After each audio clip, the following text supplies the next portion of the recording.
គាត់ស្អប់តែមុខអាដាមវាញ៉ានាងដាចំអាឌីចង់យំពេលអាដាមលោកដៃពីភូមិមួយដល់ភូមិ10គេលែងចង់រាប់ព្រោះអាដាមខូចក្រៃកាលពីដើមវាដាតែញ៉ាស្រីវាឌឺគេវាយដោយសាសនាគ្រាដំបូងអាដាមត្រូវមួយដុំដីក៏សន្លប់ទាំងថ្ងៃនៅក្រោមដើមដូជាស្នាដៃអាឌីហើយនឹងមេខ្លោងព្រោះអាដាមលោកថ្លើមអាឌីដោយឥនកិនក្រើពូដេតមីងបឿនមកដល់ឃើញអាដាមនៅវល់វិលមួយកន្លែង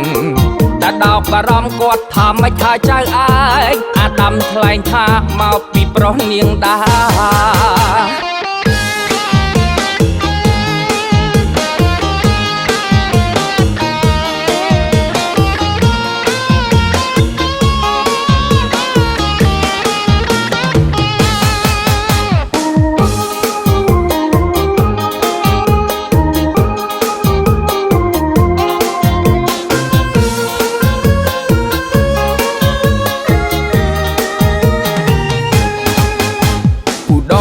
រត់ម៉ូតូដុំ